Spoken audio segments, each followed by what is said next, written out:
مروان مدینہ منورہ کا گورنر تھا، در دولت پر حاضر ہوا نبی علیہ السلام کے مزار پر. اس نے دیکھا کہ ایک شخص اپنا سر حضور کی قبر شریف پہ رکھ کے رو رہا ہے اور باتیں کر رہا ہے.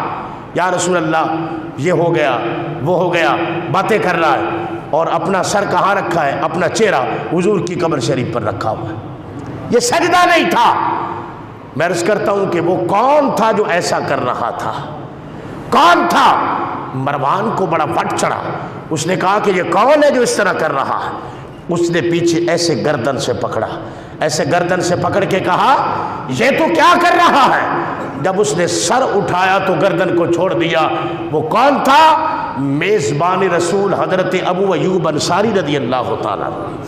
صحابی رسول ہے، جلیل القدر صحابی ہے اور نبی علیہ السلام کے مدینہ منورہ کے میزبان ہیں.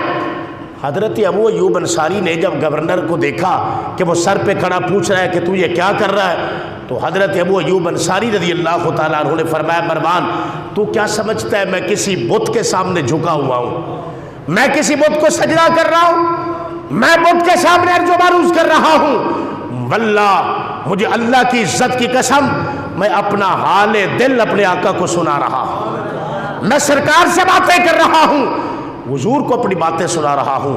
اس کے بعد گورنر نے، مروان نے دوسری بات نہیں کی. حضرت ابو ایوب انصاری جانتے تھے شرک کیا ہے، حضرت ابو ایوب انصاری جانتے تھے سجدہ کیا ہے، حضرت ابو ایوب انصاری جانتے تھے بارگاہ مصطفیٰ کا ادب کیا ہے، بارگاہ مصطفیٰ میں حاضری کا طریقہ کیا ہے. آپ سب جانتے تھے شرع شریف کو، مگر اس کے باوجود نبی پاک صلی اللہ علیہ وسلم کے در پہ پہنچ کر حضور کو اپنا غم سنا رہے تھے، سرکار کو اپنا حال دل سنا رہے تھے.